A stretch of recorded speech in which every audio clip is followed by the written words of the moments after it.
Hello friends, आज हम start करेंगे पब्लिक एडमिनिस्ट्रेशन का बहुत ही इंपॉर्टेंट टॉपिक जिसको हम कहते हैं ब्यूरोक्रेसी। तो इस सेशन में करेंगे ब्यूरोक्रेसी का मीनिंग क्या है, इसका ओरिजिन कैसे हुआ, इसका डेफिनेशन क्या है। तो ब्यूरोक्रेसी के बिना आज के टाइम हम अज्यूम भी नहीं कर सकते पब्लिक एडमिनिस्ट्रेशन है वो रन हो सकता है। स्टेट की जितने भी वर्क है वो ब्यूरोक्रेसी के थ्रू ही होते हैं। तो ब्यूरोक्रेसी टर्म है, इसका ओरिजिन क्या होता है, तो इटमोलॉजी ऑफ द टर्म। तो इस टर्म का ओरिजिन है, वैसे तो माना जाता है कि इसका जन्म जर्मनी में हुआ था। जब फ्रेंच रेवोल्यूशन चलती है उस टाइम जर्मनी के न्यूज़पेपर में फ्रेंच रेवोल्यूशन को बताने के लिए टर्म ब्यूरोक्रेसी है इसको यूज किया जाना स्टार्ट किया, लेकिन इसको फ्रेंच में ज्यादा पॉपुलर किया गया। तो फ्रेंच टर्म है ब्यूरो। ब्यूरो का मीनिंग क्या होता है, डेस्क। टाइम के साथ साथ डेस्क की जगह ऑफिस है, जहां पर डेस्क पड़े थे उस रूम को, ऑफिस को ब्यूरो कहना स्टार्ट कर दिया। और टाइम के साथ जब लोग बैठकर, जो बड़े बड़े ऑफिसर थे, स्टेट ऑफिशियल्स थे, वो बैठकर जिस रूम में बातें करते थे, काम करते थे, उसको ही ब्यूरो कहना स्टार्ट कर दिया। और ग्रीक वर्ड क्रेसी, क्रेसी का मीनिंग होता है रूल। तो इस तरह फ्रेंच और ग्रीक इन दोनों की वर्ड्स मिलकर ब्यूरोक्रेसी बन गया, जिसका मीनिंग हुआ रूल ऑफ ऑफिशियल्स। जो स्टेट एडमिनिस्ट्रेशन के ऑफिसर्स है इनका रूल ही क्या बन गया, ब्यूरोक्रेसी बन गया। जितने भी डिसीजन लेने हैं इन्होंने ही लेने हैं, तो ये ब्यूरोक्रेट्स बन गए। तो इस तरह जो फ्रेंच इकोनॉमिक्स थे डी गॉर्ने, इन्होंने ही ब्यूरो एंड क्रेसी है इन दोनों टर्म्स को क्वाइंड किया। तो इन्होंने mid 18th century bureaucracy term है इसको यूज करना स्टार्ट कर दिया। पहले ब्यूरो कह रहे थे, ब्यूरो डेस्क होता है, फिर उस रूम को ब्यूरो कहने लगे जहां पर ऑफिस में बैठकर ऑफिसर काम करते थे। बाद में क्रेसी ऐड कर दी, जहां बैठकर वो डिसीजन लेते थे, उनके पास अथॉरिटी होती थी। तो इस तरह 19th सेंचुरी आते आते जो ब्यूरोक्रेसी टर्म है ये रेफर की जाने लगी to the concentration of powers who sit and work on the desk, जो डेस्क पर बैठकर जो सभी डिसीजन लेते हैं, जिसके पास ही सारी अथॉरिटी है, जिसके पास बहुत सारी पावर्स है, जिन्होंने पावर को कंसंट्रेट किया हुआ है, उनको ही ब्यूरोक्रेसी कहना स्टार्ट कर दिया गया। तो इस तरह इस टर्म का ओरिजिन होता है जो टाइम के साथ पॉपुलर होनी स्टार्ट हो जाती है। आज के टाइम में हम ब्यूरोक्रेसी के बिना अज्यूम भी नहीं कर सकते हमारा कोई भी काम हो सकता है। जितने भी स्टेट के वेलफेयर स्टेट है, ऑल्दो चाहे वेलफेयर स्टेट नहीं है, उसके जितने भी काम है सारे के सारे काम ब्यूरोक्रेसी के थ्रू ही होते हैं। तो ब्यूरोक्रेसी इसका मीनिंग क्या है, अगर हम कहते हैं स्टेट की जितनी पॉलिसीज बनाई जाती हैं वो भी ब्यूरोक्रेट्स बनाते हैं, इंप्लीमेंट भी ब्यूरोक्रेट्स करते हैं। लेकिन जब हम गवर्नमेंट के ऑर्गन्स पढ़ते हैं, लेजिस्लेचर लॉ बनाती है, पॉलिसीज बनाती है, लेकिन एक्चुअल में इनके बैक साइड पर ब्यूरोक्रेट्स हैं जो पॉलिसीज को फॉर्मुलेट करते हैं एंड इम्प्लीमेंटेशन में इनका ही सबसे इंपॉर्टेंट रोल है। तो ब्यूरोक्रेसी बहुत ही इंपॉर्टेंट बन जाती है। तो ब्यूरोक्रेसी है क्या, it constitutes the permanent non political professional trained executives who runs the administration of the state. तो ब्यूरोक्रेट्स कौन है, जे परमानेंट मेंबर्स हैं। अगर हम एग्जीक्यूटिव की बात करते हैं जो हमारी सेकंड ब्रांच है, इसमें पॉलिटिकल एग्जीक्यूटिव भी हैं, जैसे हमारे देश के प्राइम मिनिस्टर हो गए, काउंसिल ऑफ मिनिस्टर हो गए। एक है परमानेंट एग्जीक्यूटिव जो कौन होते हैं, ब्यूरोक्रेट्स होते हैं। तो जो परमानेंट होते हैं, जो नॉन पॉलिटिकल होते हैं, इनको कोई भी मीनिंग नहीं है किसी भी पॉलिटिकल पार्टी की सरकार हो, इन्होंने देश के लिए काम करना है। जो नॉन पॉलिटिकल हैं अपने काम में प्रोफेशनल हैं और इसी में ट्रेंड है, एक्सपर्ट्स हैं, जो कंटिन्यूटी में वर्क करते हैं, इनको एक्सपीरियंस होता रहता है। तो स्टेट का जितना भी एडमिनिस्ट्रेशन है जे ही रन करते हैं। इसीलिए तो कहते हैं success of the state administration it depends upon the bureaucrats. अगर ब्यूरोक्रेट्स अच्छे होंगे तो स्टेट का एडमिनिस्ट्रेशन भी बहुत अच्छा होगा। अगर ब्यूरोक्रेट्स अच्छे नहीं होंगे स्टेट का एडमिनिस्ट्रेशन कभी भी सक्सेसफुली वर्क नहीं कर सकता, ना अच्छी पॉलिसीज फॉर्मुलेट होंगी, ना ही इंप्लीमेंट होंगी। तो प्लानिंग कैसे करते हैं, प्लानिंग भी ब्यूरोक्रेट्स ही करते हैं। अगर हम वेलफेयर स्टेट की बात करते हैं, लोगों के सोशल वेलफेयर के लिए, इसको सिक्योर करने के लिए पॉलिसी कौन बनाते हैं, ब्यूरोक्रेट्स ही बनाते हैं।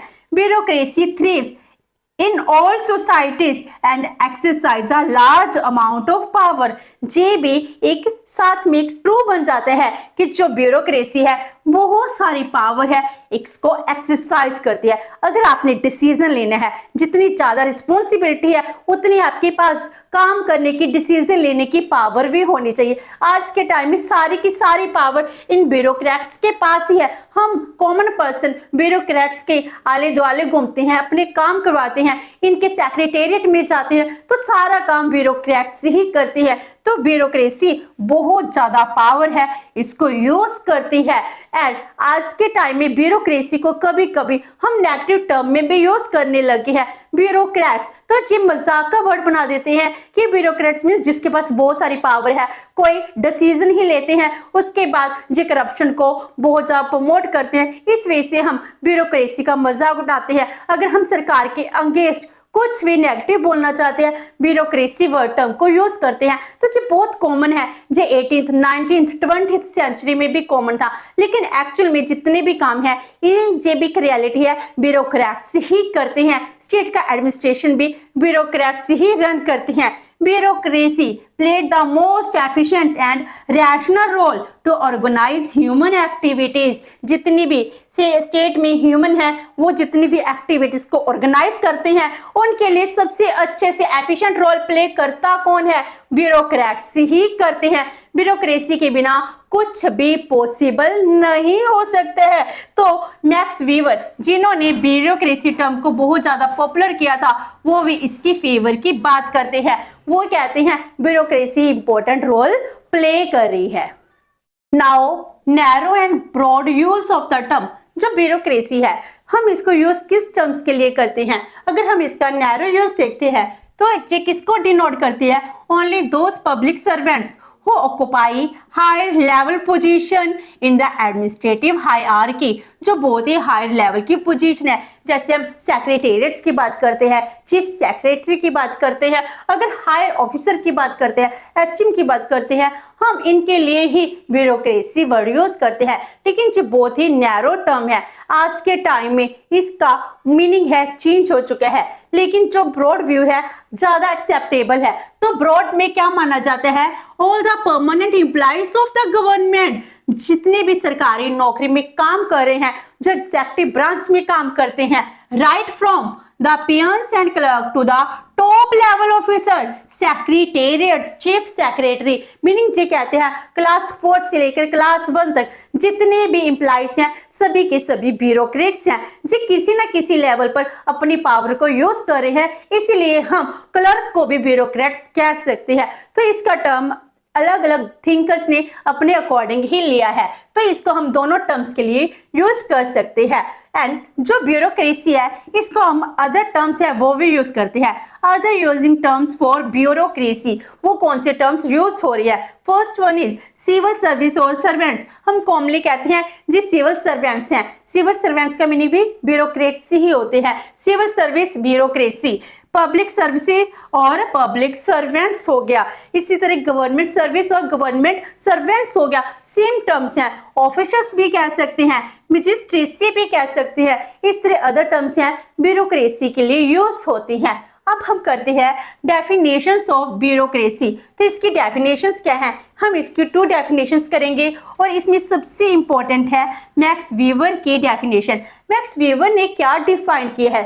क्योंकि ब्यूरोक्रेसी टर्म है इसको सिस्टमेटिकली और पॉपुलराइज करने वाले मैक्स वेबर ही है। इन्होंने कहा है it is the system of administration characterised by expertness, impartiality and absence of humanity. तो ये कहते हैं ब्यूरोक्रेसी एडमिनिस्ट्रेशन का ऐसा पार्ट बन चुका है जिसमें कौन कौन से फीचर है? एक्सपर्टनेस, जो अपना काम कंटिन्यूटी में कर रहे हैं, इसीलिए जो अपने फील्ड में एक्सपीरियंस गेन करते हैं तो जो एक्सपर्ट्स हो जाते हैं। जो इम्पार्शियल है, जो किसी भी पॉलिटिकल पार्टी को बिलोंग नहीं करते हैं, इम्पार्शियल होकर डिसीजन लेते हैं तो इम्पार्शियलिटी होगी। एब्सेंस ऑफ ह्यूमैनिटी, ह्यूमैनिटी की एब्सेंस क्यों कह रहे हैं?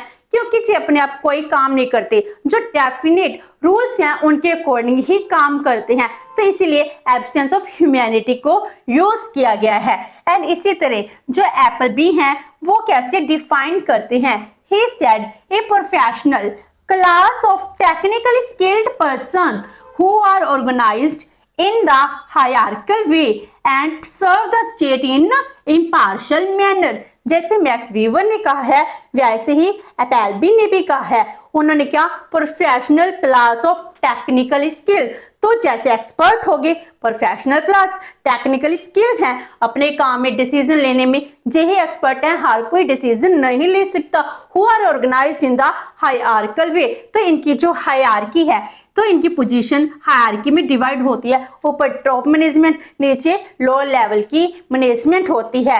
And serve the state in all impartial way. State को किसी भी पॉलिटिकल पार्टी हो उसके अकॉर्डिंग नहीं, जिस स्टेट के डेवलप करने के लिए डिसीजन लेते हैं, जो इम्पार्शियल वे से डिसीजन लेते हैं, इस तरह से अपना काम करते हैं। तो इस तरह ब्यूरोक्रेसी क्या है, बहुत ही एसेंशियल पार्ट बन चुकी है, जिसके बिना एडमिनिस्ट्रेशन रन नहीं हो सकता। तो आज हमने इसकी बेसिक इंफॉर्मेशन की है। नेक्स्ट सेशन में हम करेंगे features of bureaucracy. Hope so कि आपको ये सेशन अच्छा लगा होगा। अगर आपकी कोई क्वेरी है तो post in comment box and video अच्छी लगी तो please like and share with your friends. Thank you so much and have a nice day.